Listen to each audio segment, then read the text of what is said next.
Assalamualaikum. Waalaikumsalam. Waalaikumsalam. Warahmatullahi wabarakatuh. Ada berapa mahasiswa, Mbak? Ada 12, Pak. Oh ya sudah, kita mulai saja nggih. Karena waktu sudah menunjukkan 12.33. Bismillahirrahmanirrahim. Assalamualaikum warahmatullahi wabarakatuh.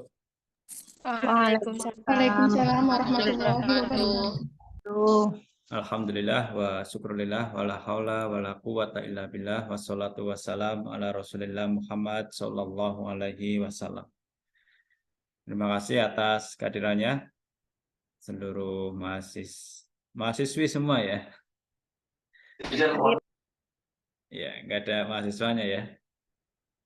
Seluruh mahasiswa kebidanan Unimugo yang mudah-mudahan senantiasa mendapatkan rahmat dan ridho dari Allah Subhanahu wa taala.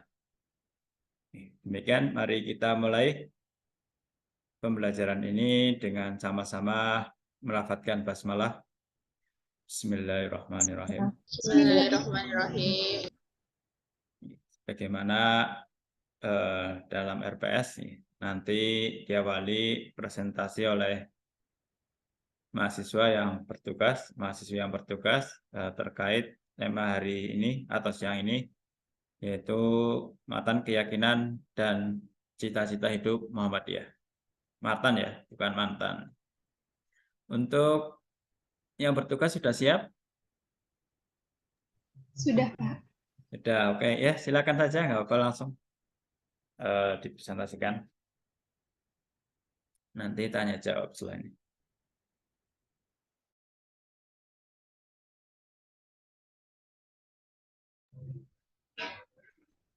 Ya, Assalamualaikum warahmatullahi wabarakatuh. Waalaikumsalam Waalaikumsalam warahmatullahi wabarakatuh. Saya Lutfia. Di sini saya akan mempresentasikan tentang matan keyakinan dan cita-cita Muhammadiyah.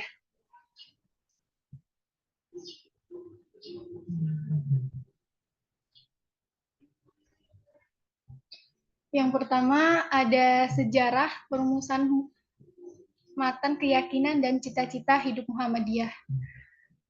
Disahkan pada Muktamar ke-37 tahun 1968 di Yogyakarta yang berkedudukan sebagai hasil tajdid di bidang ideologi dan disempurnakan di sidang Tanwir pada tahun 1969 di Ponorogo pada periode Kiai Haji Fakih Usman dan Kiai Haji Ahmad Fahrudin.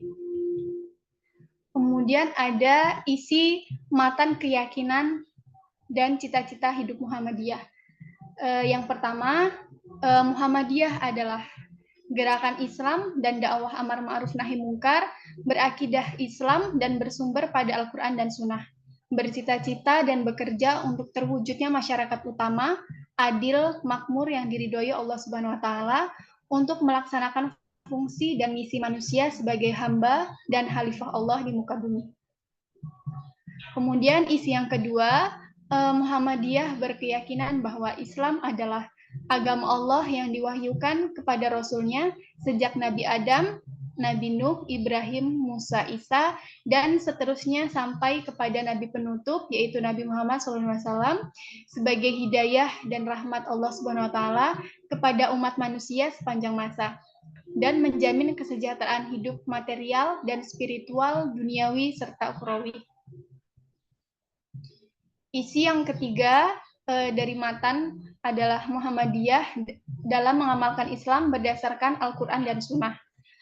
Al-Quran adalah kitab Allah yang diwahyukan kepada Nabi Muhammad, dan Sunnah Rasul adalah penjelasan dan pelaksanaan ajaran-ajaran Al-Quran yang diberikan oleh Nabi Muhammad dengan menggunakan akal pikiran sesuai dengan jiwa ajaran Islam.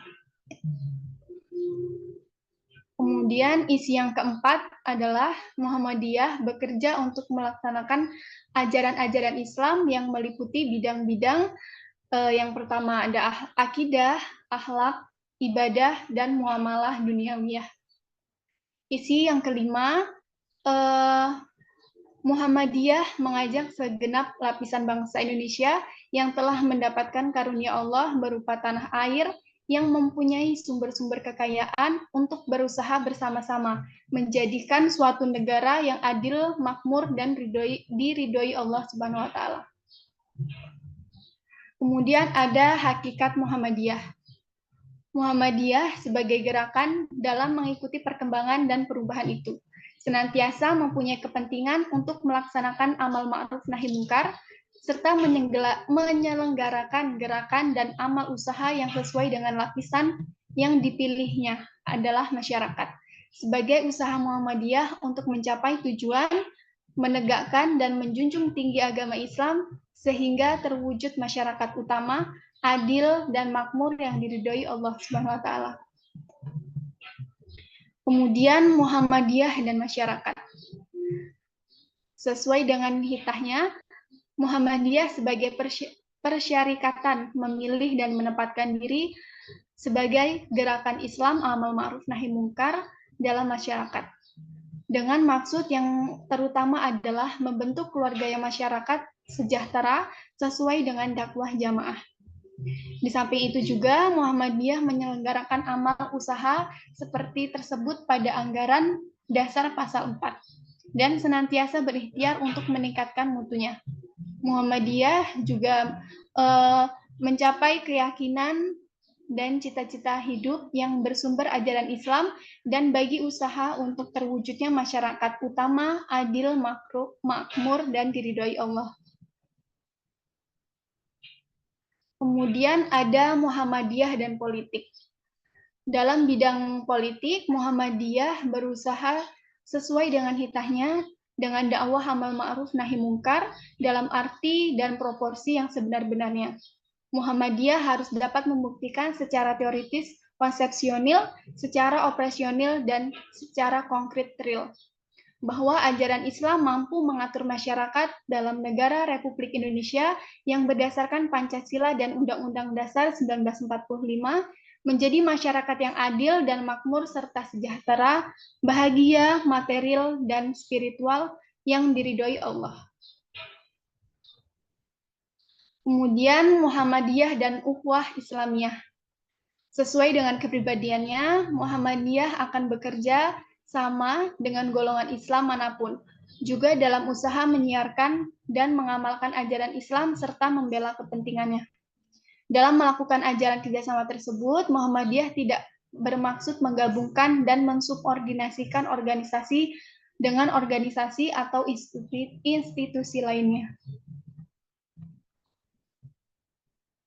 Ada dasar program Muhammadiyah. Yang pertama, memulihkan kembali Muhammadiyah sebagai persyarikatan yang menghimpun sebagai anggota masyarakat, terdiri dari muslimin dan muslimat yang berteguh, taat beribadah, berakhlak mulia, dan menjadi teladan yang baik di tengah-tengah masyarakat. Dasar yang kedua, meningkatkan pengertian dan kematangan anggota Muhammadiyah tentang hak dan kewajiban sebagai warga negara dalam Negara Kesatuan Republik Indonesia dan meningkatkan kepekaan sosial terhadap persoalan-persoalan dan kesulitan hidup masyarakat. Dasar yang ketiga, menetapkan kedudukan persyarikatan Muhammadiyah sebagai gerakan untuk melaksanakan dakwah amal ma'ruf nahi munkar ke segenap penjuru dan lapisan masyarakat serta di segala bidang kehidupan di negara Republik Indonesia yang berdasarkan dengan Pancasila dan Undang-Undang Dasar 1945. Kesimpulannya, sebagai usaha Muhammadiyah untuk mencapai tujuannya, yaitu menegakkan dan menjunjung tinggi agama Islam sehingga terwujudnya masyarakat utama, adil, makmur, dan diridhoi Allah Subhanahu wa Ta'ala. Maka, dalam melaksanakan usaha tersebut, Muhammadiyah berjalan di atas prinsip gerakannya, seperti yang dimaksud dalam matan keyakinan, cita-cita hidup Muhammadiyah. Salah satunya adalah Muhammadiyah bekerja untuk terlaksananya ajaran-ajaran Islam yang meliputi bidang-bidang akidah, akhlak, ibadah, dan muamalah duniawiyah. Terima kasih. Mungkin itu saja yang dapat saya sampaikan. Kurang dan lebihnya mohon maaf. Saya akhiri. Wassalamualaikum warahmatullahi wabarakatuh. Waalaikumsalam warahmatullahi Waalaikumsalam warahmatullahi wabarakatuh. Mau langsung ada pertanyaan? Atau saya lanjut materi? Tanya jawab dulu kali, Pak. Ye, silakan.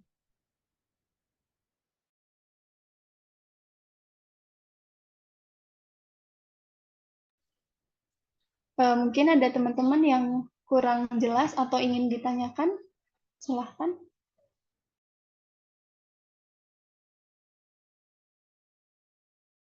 Ya, saya ingin bertanya, Mbak. Ya, nama saya Puslotimah. Jadi, dari penjelasan materi yang telah dipaparkan oleh Mbak Lili,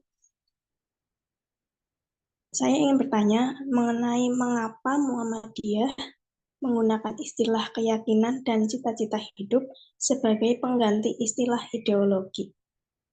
Seperti itu, Mbak. Ya, Mbak Husnul, izin menjawab ya. Karena ideologi itu diperlukan untuk membangun sistem solidaritas, arah, dan mobilisasi anggota dan strategi perjuangan sesuai dengan prinsip atau gerakan sosial lebih pada gerakan keamanan. Gimana Mbak Husnul? Oh, nggih. Seperti itu, Mbak. Nggih, terima kasih. Sama-sama. Mungkin ada yang mau ditanyakan lagi? Ya, saya Mbak Lili. Saya izin bertanya. Saya Ivana Chandra Dewi izin bertanya, bagaimana pandangan Muhammadiyah terhadap agama Islam yang tertuang dalam MKCH, Matan Keyakinan dan Cita-cita Muhammadiyah? Itu Mbak Lili.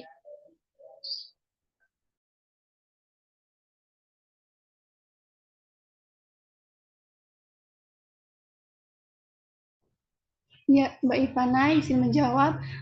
Seperti yang sudah tadi disampaikan, Muhammadiyah itu berkeyakinan bahwa agama Islam itu adalah agama Allah yang diwahyukan kepada Rasulnya sejak Nabi Adam sampai kepada Nabi terakhir yaitu Nabi Muhammad SAW sebagai hidayah atau rahmat kepada umat manusia sepanjang masa dan menjamin kesejahteraan hidup, material dan spiritual, duniawi dan ukhrawi.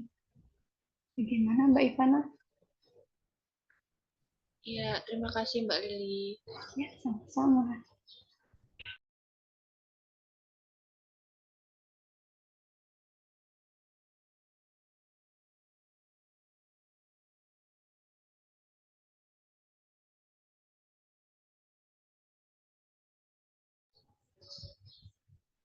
Apakah ada yang mau ditanyakan lagi? Izin bertanya Mbak Lili.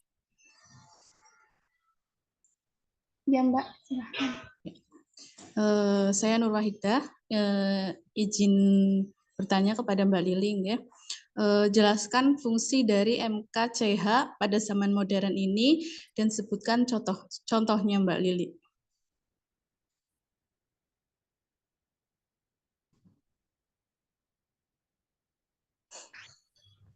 Ya, izin menjawab ya Mbak Nur. Fungsinya dari MKCHM itu adalah dari sudut isinya adalah penegasan tentang kedudukan manusia di hadapan Allah dan di antara manusia sendiri, yakni sebagai hamba Allah dan khalifah di muka bumi. Selain itu, MKCHM juga berfungsi sebagai petunjuk arah yang tepat menuju terwujudnya cita-cita yang diperjuangkan, serta penegasan sikap Muhammadiyah sebagai gerakan Islam dan tatib. Contohnya dengan kita memperbanyak kawan dan mengamalkan ukhuwah Islamiyah, kemudian berlapang dada, berwawasan luas pandangannya, dengan memegang teguh ajaran Islam. Kemudian mengindahkan segala hukum, undang-undang, peraturan, serta dasar dan falsafah negara. Kemudian melakukan amal ma'ruf nahi mungkar dalam segala lapangan serta menjadi contoh sebagai teladan yang baik. Gimana Mbak Nur? Ya, terima kasih Mbak Lili atas jawabannya. Sama-sama.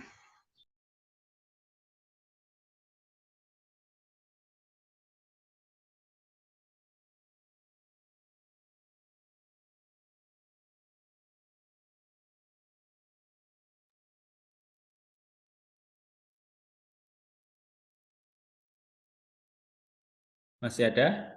Atau nyusul nanti di kolom chat boleh?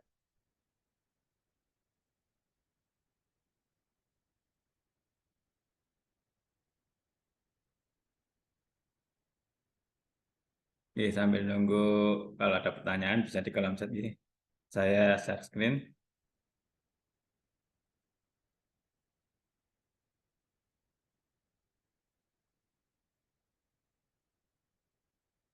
Terima kasih Mbak Lili atas presentasinya dan juga jawabannya ya, yang cukup baik. Ya, artinya sudah membaca teori-teori MKJ ini dengan cukup baik.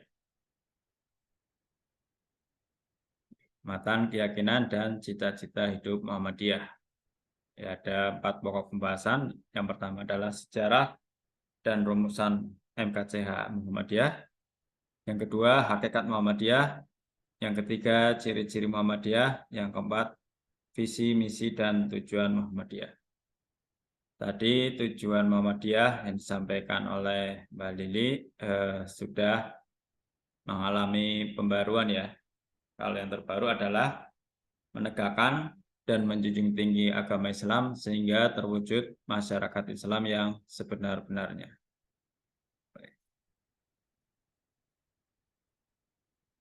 MKCH Muhammadiyah atau disingkat MKCH-M. Ini merupakan core atau belief, keyakinan, nilai, visi, misi, dan tujuan yang dimiliki oleh persyarikatan. Nilai-nilainya. Pertama bahwa sebagai sebuah jam'iyah, sebagai sebuah gerakan, harokiyah, semua pasti memiliki cita-cita atau maksud dan tujuan. Ya. Muhammadiyah didirikan pasti ada tujuannya. Nahdlatul Ulama didirikan pasti ada tujuannya. Bahkan Unimuko didirikan juga pasti ada atau memiliki maksud dan tujuan. Ini yang hendak digambarkan oleh MKCH. Tadi kalau ada pertanyaan, kenapa MKCH tidak menggunakan nomenklatur ideologi, tapi matan keyakinan cita-cita hidup. Karena MKCH ini hanya salah satu bagian dari beberapa ideologi Muhammadiyah. Ada Muqaddimah Anggaran Dasar Muhammadiyah, ada Kepribadian Muhammadiyah, ada 12 langkah Muhammadiyah, dan lain sebagainya.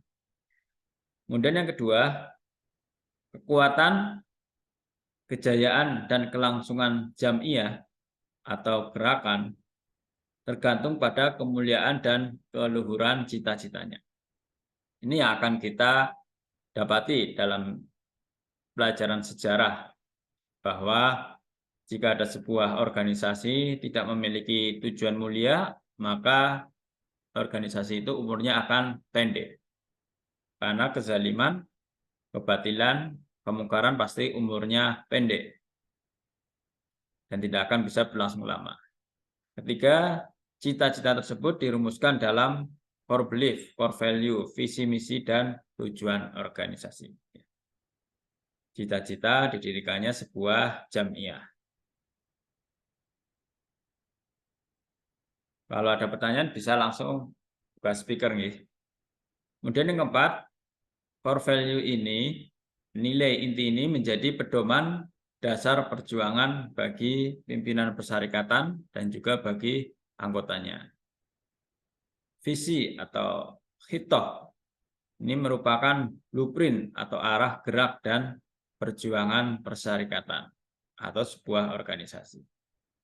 Misi sebagai core bisnis dan menjadi medan gerakan, perjuangan, dan tujuan Muhammadiyah. Ini adalah sejarah dan rumusan MKCH Muhammadiyah. Ya. Tadi sudah dijelaskan, jadi saya skip saja ya. juga sejarahnya. Beberapa tokoh penggagas perumusan MKCH, ada Buya Yasin Malik Ahmad sampai dengan Muhammad Jasman Al-Kindi. Kemudian rumusan baku MKCH Muhammadiyah. MKCH ini intinya ada 5 ayat, ya. Ada 5 ayat terbagi dalam 3 kelompok. Kelompok pertama yaitu ayat 1 dan 2, kelompok kedua ayat 3 dan ke-4, kelompok 3 yaitu ayat ke-5. Ayat-ayat yang ada dalam mukadimah, ayat-ayat yang ada dalam matan keyakinan dan cita-cita hidup Muhammadiyah. Yang pertama, ayat pertama yaitu masyarakat Islam yang sebenar-benarnya. Ini sebagai tujuan didirikannya Muhammadiyah, agar terbentuk masyarakat atau agar terwujud masyarakat Islam yang sebenar-benarnya. Apa nanti bedanya masyarakat Islam yang sebenar-benarnya dengan negara Islam? Karena Muhammadiyah tidak memiliki tujuan untuk mendirikan negara Islam, tapi memiliki tujuan untuk mewujudkan masyarakat Islam yang sebenar-benarnya. Kedua, Islam sebagai hidayah dan rahmat. Jadi sudah dijelaskan oleh Mbak Lili. Kemudian yang ketiga, Al-Quran, Al-Hadis, dan akal sehat sebagai sumber utama dan sumber primer dan sumber sekunder, ya. Keempat, akidah, akhlak, ibadah, muamalah, duniawiyah. Kelima yaitu baldatun thayyibatun wa rabbun ghafur. Sebuah negeri yang baik artinya negeri yang aman, sejahtera, makmur, adil, wa rabbun ghafur, dalam ampunan Tuhan. Nah, ini tadi ya, ayat yang pertama bahwa Muhammadiyah adalah gerakan berasas Islam, bercita-cita dan bekerja untuk terwujudnya masyarakat Islam yang sebenar-benarnya. Untuk melaksanakan fungsi dan misi manusia sebagai hamba dan khalifah Allah di muka bumi. Sebagai hamba dan juga sebagai pemimpin di muka bumi. Lalu pertanyaannya, bagaimana masyarakat Islam yang sebenar-benarnya? Apa bedanya dengan negara Islam? Silakan kalau ada yang mau beri pendapat, bisa di kolom chat. Masyarakat Islam yang sebenar-benarnya adalah mereka masyarakat yang tidak harus semuanya beragama Islam, tapi mereka secara muamalah duniawiyah mempraktekkan nilai-nilai Islami. Seperti mencintai kebersihan, itu adalah perwujudan dari masyarakat Islam yang sebenar-benarnya. Masyarakat yang cinta akan kebersihan. Masyarakat yang memiliki kegemaran membaca. Kita walaupun mayoritas Islam, belum tentu di dalamnya ada nilai-nilai Islam yang terwujud. Kemudian ayat yang kedua, Muhammadiyah berkeyakinan bahwa Islam adalah agama Allah yang diwahyukan kepada para Rasul, ya, sebagai hidayah dan rahmat Allah kepada umat manusia sepanjang masa, dan menjamin kesejahteraan hidup material, spiritual, duniawi, dan ukhrawi. Tadi sudah dijelaskan atau disampaikan oleh Mbak Lili, ya. Nah, pertanyaannya, kalau di sini sudah ada jaminan bahwa kita akan sejahtera hidup material, spiritual, duniawi, dan ukhrawi, kenapa untuk konteks sejahtera material di duniawi belum kita dapatkan? Misalnya, mengapa umat Islam masih hidup di bawah garis kesejahteraan? Padahal di sini dijamin. Kalau Islam itu menjamin kesejahteraan hidup. Tetapi kenapa banyak umat Islam yang kurang sejahtera? Ya, tentu saja adalah kesalahan umat Islam itu sendiri, ya, bukan kesalahan Islam, karena tidak mengamalkan nilai-nilai yang ada dalam Al-Quran dan Al-Hadis. Kemudian ayat yang ketiga dari MKCH adalah Muhammadiyah dalam mengamalkan Islam berdasarkan Al-Quran, hadis, dan menggunakan akal sehat. Ini di Muhammadiyah ada tradisi dalam mengambil sebuah keputusan, yaitu menggunakan 3 pendekatan. Pendekatan bayani, pendekatan burhani, dan pendekatan irfani. Pendekatan bayani adalah dengan merujuk langsung kepada Al-Quran dan Al-Hadis yang sahih. Sedangkan pendekatan burhani dengan pendekatan ilmu pengetahuan dan teknologi. Dan yang ketiga adalah pendekatan irfani, yaitu dengan pendekatan yang ma'ruf, dengan pendekatan yang menggunakan hati nurani. Jadi Al-Quran dan Al-Hadis ini sebagai sumber primer, akal pikiran sebagai sumber sekunder. Tapi tidak bisa dipisahkan. Tidak bisa hanya menggunakan Quran hadis tanpa akal atau tanpa ilmu pengetahuan. Begitu juga sebaliknya. 3 hal, bayani, burhani, dan irfani adalah kesatuan yang terintegrasi. Ayat keempat, terlaksananya ajaran-ajaran Islam yang meliputi akidah, akhlak, ibadah, dan muamalah duniawiyah. Sedangkan ayat kelima, ini gongnya ya, Muhammadiyah mengajak segala lapisan bangsa Indonesia yang telah mendapat karunia Allah berupa tanah air yang mempunyai sumber-sumber kekayaan, kemerdekaan bangsa dan negara RI yang berfalsafah Pancasila untuk berusaha bersama-sama menjadikan negara RI tercinta ini menjadi baldatun thayyibatun warabun ghafur. Goalnya ini ya. Goalnya menjadikan Indonesia sebagai negeri thayyib, negeri yang baik, negeri yang aman, sejahtera, damai, dan dalam ampunan Tuhan. Kemudian yang kedua adalah hakikat Muhammadiyah.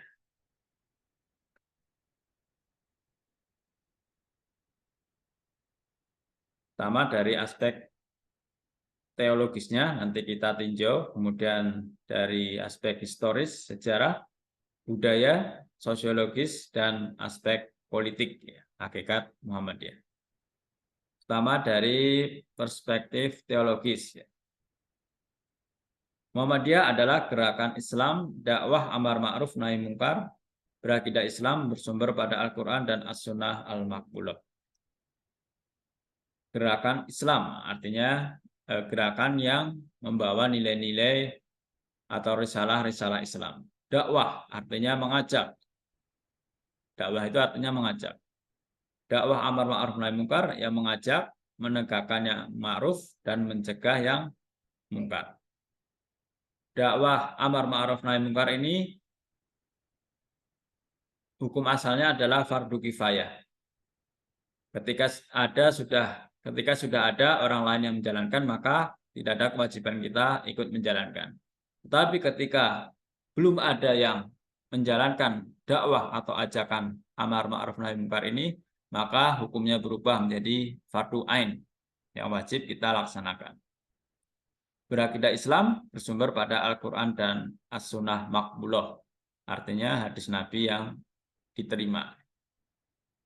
Kemudian perspektif teologis yang kedua adalah bercita-cita dan bekerja untuk terwujudnya masyarakat utama adil makmur dan diridhoi Allah untuk melaksanakan fungsi dan misi sebagai hamba dan khalifah Allah di muka bumi ini. Ya, ini tadi tujuan Muhammadiyah yang belum diperbarui ya, yang disampaikan oleh mahasiswa. Kemudian aspek historis.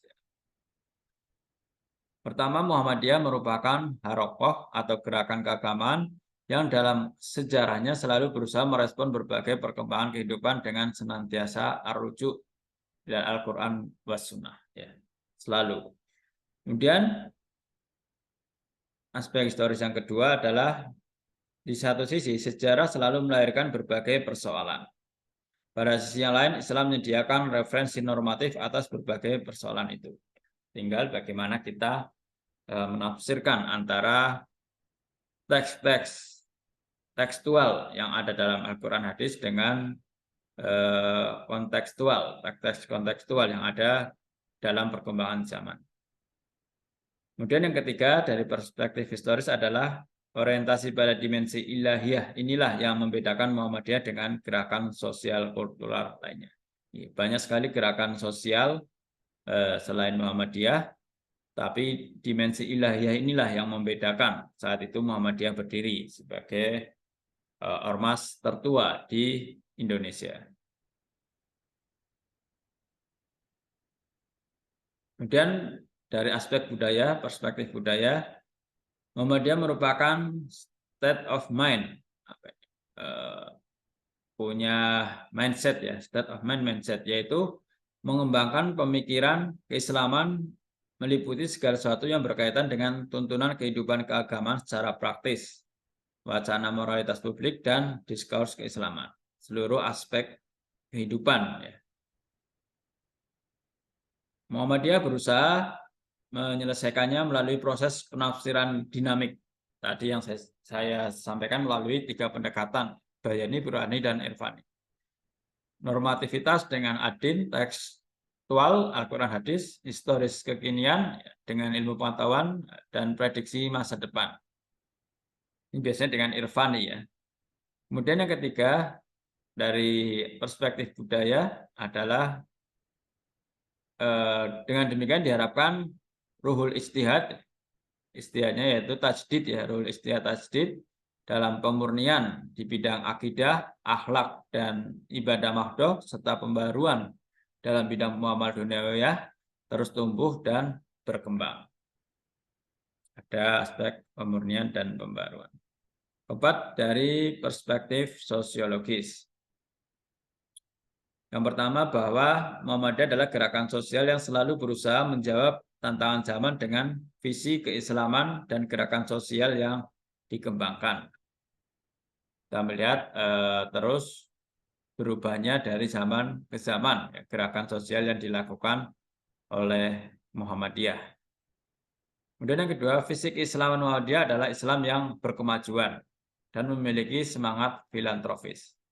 Islam berkemajuan, Islam yang selalu mengajak umatnya, bangsanya untuk lebih maju dari waktu ke waktu dan memiliki semangat filantropis, memiliki semangat sosial yang tinggi. Ini merupakan sunatullah, merupakan hukum alam bahwa in ahsantum li anfusikum wa in asatum falaha.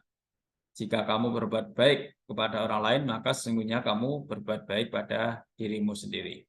Ini yang dalam agama lain dikenal dengan karma ya. Kemudian yang ketiga dari perspektif sosiologis ini adalah gerakan sosial Muhammadiyah di bidang pendidikan, kesehatan, dan pelayanan sosial adalah sebuah fenomena sosiologis ya. Terutama di 1 abad yang lalu. Kemudian yang keempat dari perspektif sosiologis adalah komitmen Muhammadiyah pada dakwah atau ajakan amar ma'ruf nahi munkar berimplikasi sangat luas dalam kehidupan berbangsa dan bernegara. Nah, kemudian perspektif yang terakhir yaitu perspektif politik ya.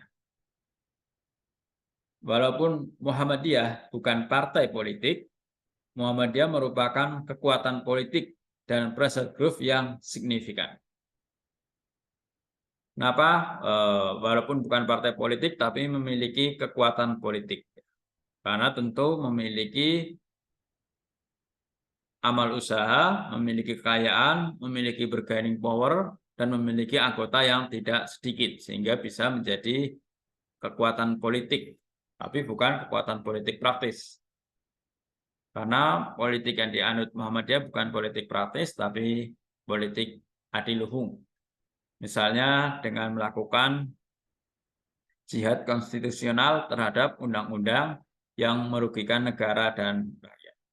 Kemudian dari perspektif politik yang kedua adalah di masa pergerakan kemerdekaan, Muhammadiyah bekerja sama dengan Budi Utomo, Syarikat Islam, BPUPKI, dan PPKI. Bahkan sampai sekarang juga dengan Ormas, bahkan Orpol selama sesuai dengan ruh dari Muhammadiyah. Kemudian yang ketiga, Muhammadiyah ternyata bukan hanya sebagai bagian dari RI, melainkan pendiri Republik Indonesia. Itu sudah ya dalam sejarah kemarin dijelaskan. Kemudian yang keempat, dalam perspektif politik, ada ortom yang namanya Hizbul Waton di Muhammadiyah dan menjadi komponen penting dalam TNI. Dan panglima TNI pertama adalah kader Muhammadiyah, yaitu Jenderal Besar Sudirman. Jadi ada 3 orang di Indonesia yang menjadi Jenderal Bintang 5, yaitu salah satunya yaitu Jenderal Sudirman. Yang kedua, pada era kemerdekaan dan Orde Lama, Muhammadiyah menjadi pendiri dan anggota istimewa dari Partai Masyumi, Partai Majelis Syuro Muslimin Indonesia. Tapi sekarang sudah tidak ya. Kemudian yang keempat, Muhammadiyah punya peran penting dalam pembubaran PKI. Selanjutnya, pada Orde Baru, pemikiran keagamaan Muhammadiyah dijadikan sebagai basis dan model keberagaman untuk pembangunan bangsa Indonesia. Dan Presiden Soeharto adalah kader Muhammadiyah, pernah dididik di lembaga pendidikan Muhammadiyah dan menjadi babak pembangunan. Juga termasuk Soekarno, pernah menjadi pimpinan di Muhammadiyah di Majelis Pendidikan Muhammadiyah. Kemudian yang terakhir pada era reformasi 98-99, Muhammadiyah berada di garda depan gerakan reformasi yang menjadikan tonggak era reformasi dan demokratisasi di Indonesia, yaitu melalui ketuanya saat itu Profesor Dr. Amin Rais. Yang ketiga adalah ciri-ciri Muhammadiyah.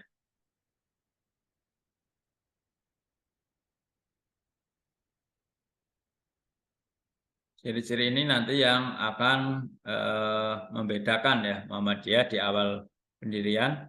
Ya, walaupun sekarang sudah banyak diikuti oleh ormas lain, sehingga bukan lagi menjadi ciri-ciri mutlak Muhammadiyah. Kalau di awal menjadi ciri khas yang sangat unik, tapi sekarang sudah banyak diikuti. Pertama, cirinya adalah Muhammadiyah itu gerakan Islam. Gerakan yang memang digerakkan dengan nilai-nilai Al-Quran dan As-Sunnah. Kedua, merupakan gerakan dakwah amar ma'ruf nahi munkar. Yang ketiga merupakan gerakan tajdid. Tadi ya, purifikasi dalam bidang akidah, akhlak dan ibadah mahdoh, serta pembaruan atau modernisasi dalam bidang muamalah duniawiyah. Cita-cita Muhammadiyah. Cita-cita merupakan niat atau kesatuan tatapan hati, pikiran, dan tindakan. Ini bisa kita breakdown ya dalam diri kita.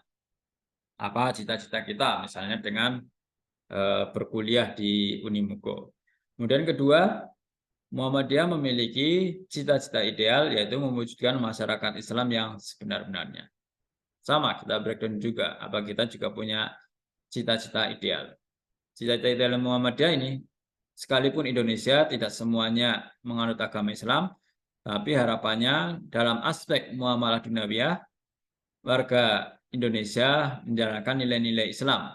Ya, seperti tadi, kejujuran, kedisiplinan, kebersihan, gemar membaca, yang justru itu diamalkan oleh mereka yang non-Muslim.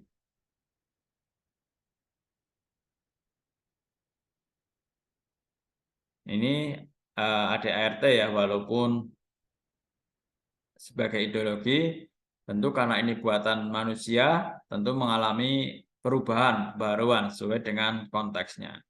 Ya, seperti rumusan anggaran dasar Muhammadiyah ya, sejak 1912 hingga Muktamar 45 tahun 2005 sudah mengalami 15 kali perubahan. Anggaran dasar sudah mengalami pembaruan 15 kali. Kemudian anggaran rumah tangga mengalami pembaruan sebanyak 8 kali. Karena di dunia ini yang tidak boleh dirubah hanya Al-Quran dan Al-Hadis. Kalau ADART, ideologi, cita-cita bisa diperbarui. Tapi tentu substansi atau inti dari ruh gerakannya itu sama, ya, Al-Quran dan Al-Hadis. Hanya penafsirannya harus disesuaikan dengan konteks zaman yang ada. Visi, misi, dan tujuan Muhammadiyah. Tujuan ini yang terbaru ya, menegakkan dan menjunjung tinggi agama Islam. Bukan hanya menegakkan, tapi juga menjunjung tinggi agama Islam sehingga terwujud masyarakat Islam yang sebenar-benarnya. Misinya menegakkan keyakinan tauhid yang murni. Hanya tadi gerakan purifikasinya adalah dalam bidang akidah.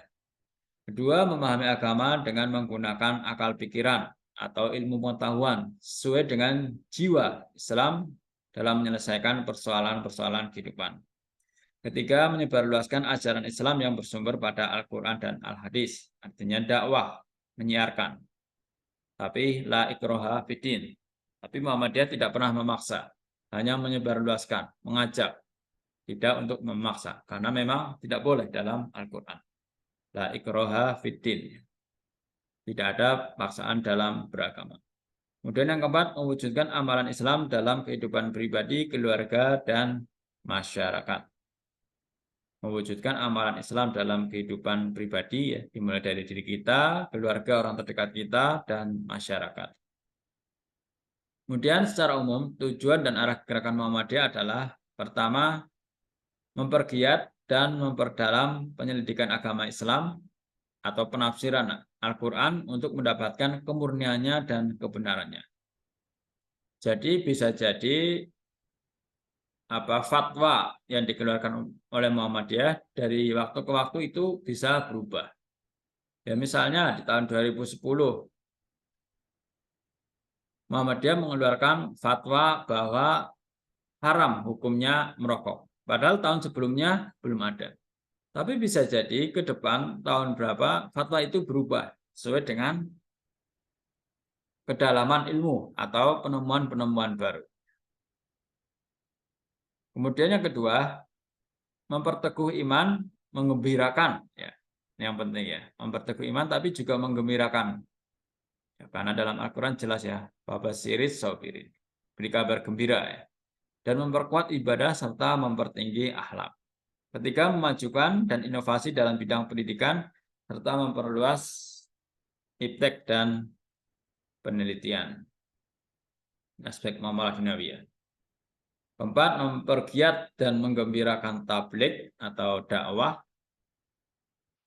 Kelima, menggembirakan dan membimbing masyarakat untuk membangun dan memelihara tempat ibadah dan wakaf.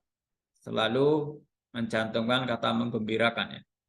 Muhammadiyah sangat lekat dengan tagline mencerahkan, menggembirakan, dan memajukan. Itu tiga tagline yang sering menempel pada Muhammadiyah, yaitu memajukan, mencerahkan, dan menggembirakan. Karena meningkatkan harkat dan martabat kaum perempuan menurut tuntunan agama Islam. Ini bahkan dimulai dari 100 tahun yang lalu. Ketika saat itu, kalau kita lihat di filmnya ya, Sang Pencerah, kita melihat saat itu perempuan hanya berkutat di sumur, kasur, dan dapur. Tidak boleh saat itu perempuan keluar untuk belajar 100 tahun yang lalu ya di Indonesia, atau keluar untuk bekerja. Tapi sekarang kita melihat kemajuan itu sudah ada. Ya, karena itu memang dampak dari budaya yang ada di Arab Saudi. Padahal tidak semua budaya Arab Saudi itu adalah berasal dari Islam. Karena memang budaya itu sudah ada ya sebelum Nabi Muhammad datang. Kemudian membina, menggerakkan angkatan muda sehingga menjadi kader Muhammadiyah, kader agama dan kader bangsa. Angkatan muda mulai dari IPM, pelajar, Ikatan Pelajar Muhammadiyah, dan dari IMM, Ikatan Mahasiswa Muhammadiyah, kemudian juga ada pemuda, ada NA yang semuanya itu tergabung dalam AMM ya, Angkatan Muda Muhammadiyah. 8. Membimbing masyarakat ke arah perbaikan kehidupan dan penghidupan ekonomi sesuai dengan ajaran Islam. Ini dilakukan melalui majelis-majelis dan lembaga-lembaga yang dimiliki oleh Muhammadiyah. 9. Menggerakkan dan menghidup suburkan amal tolong-menolong, ta'awun alal birri wa taqwa, dalam kebajikan, kesehatan, sosial, dan pengembangan masyarakat. 10. Memberikan pelayanan informasi kepada masyarakat tentang kiprah Muhammadiyah, baik melalui media cetak maupun media sosial, media elektronik maupun media konvensional. 11. Mendokumentasikan kegiatan amal usaha Muhammadiyah serta mengembangkan pustaka di lingkungan Aum dan keluarga Muhammadiyah. 12. Merespon perkembangan sosial politik yang berkembang di tengah masyarakat. Tentu sekalipun Muhammadiyah bukan partai politik, tetapi Muhammadiyah tidak berhenti untuk berpolitik secara adiluhung. Tujuan dan arah perjuangan Muhammadiyah dalam bidang akidah, ibadah, akhlak, dan muamalah. Dalam bidang akidah, jelas melakukan pemurnian agar terbebas dari penyakit rohani seperti syirik, tahayul, dan khurafat. Dalam ibadah juga melakukan pemurnian agar terhindar dari bid'ah, yaitu dalam konteks ibadah mahdoh. Kemudian dalam akhlak juga melakukan pemurnian agar sesuai dengan perilaku kita sesuai dengan Al-Quran dan As-Sunnah. Dan yang terakhir dalam bidang muamalah dunyawiyah adalah melakukan pembaruan, modernisasi, ya, melakukan inovasi dalam kehidupan bermasyarakat. Ini akidah sudah pernah dibahas. Kemudian ibadah juga, ibadah intinya adalah bertaqarrub ilallah. Kalau kita beribadah tetapi tidak semakin dekat dengan Allah, berarti ada yang salah dengan ibadah kita, baik kualitas sholatnya maupun kuantitas sholatnya. Ada ibadah am, ada ibadah khas. Kebalikannya ya, kalau ibadah am atau ibadah mahdoh harus sesuai tuntunan. Ibadah khas atau mahdoh ya. Kalau ibadah am itu aspeknya muamalah dunyawiyah. Dalam ibadah mahdoh ya tidak ada kreativitas. Kreativitas dalam ibadah mahdoh bernilai bid'ah. Kemudian akhlak ya. Muamalah dunyawiyah tadi sudah kita bahas ya. Saya kira itu. Silakan kalau masih ada respon atau pertanyaan dari yang saya sampaikan. Tinggal 10 menit ya.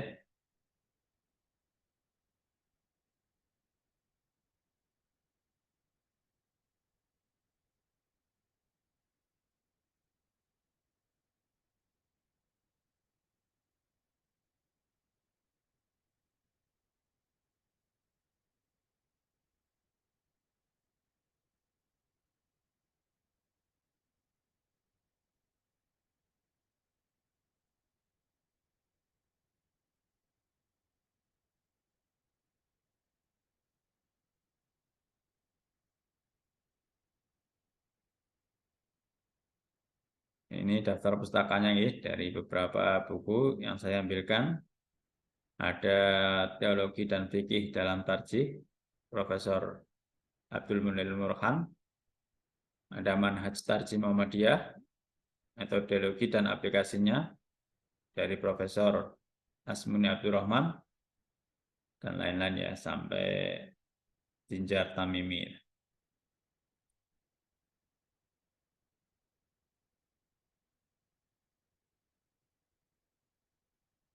Ini untuk akhlak ada ya, ada buku kuliah akhlak, buku kuliah akidah yang ditulis oleh Profesor Yunahar Ilyas ya. Ini tadi saya coba terangkan kembali terkait urusan ibadah agar tidak menimbulkan salah pahaman di masyarakat ya, bahwa yang dikatakan ibadah bernilai bid'ah itu adalah ibadah mahdoh ya. Ya seperti sholat, jumlah rakaatnya sudah jelas, ya tidak boleh ditambah dan tidak boleh dikurangi. Itu juga dengan puasa, sudah jelas, tidak boleh ada tambahan puasa di luar puasa yang sudah ada, dan juga tidak boleh dikurangi jumlahnya. Tapi dengan ibadah am, ya, ibadah umum, itu bisa ada inovasi ya, bisa ada pembaruan atau penyesuaian. Misalnya ibadah am itu zakat ya, misalnya zakat. Zakat fitrah katakanlah ya, zakat fitrah.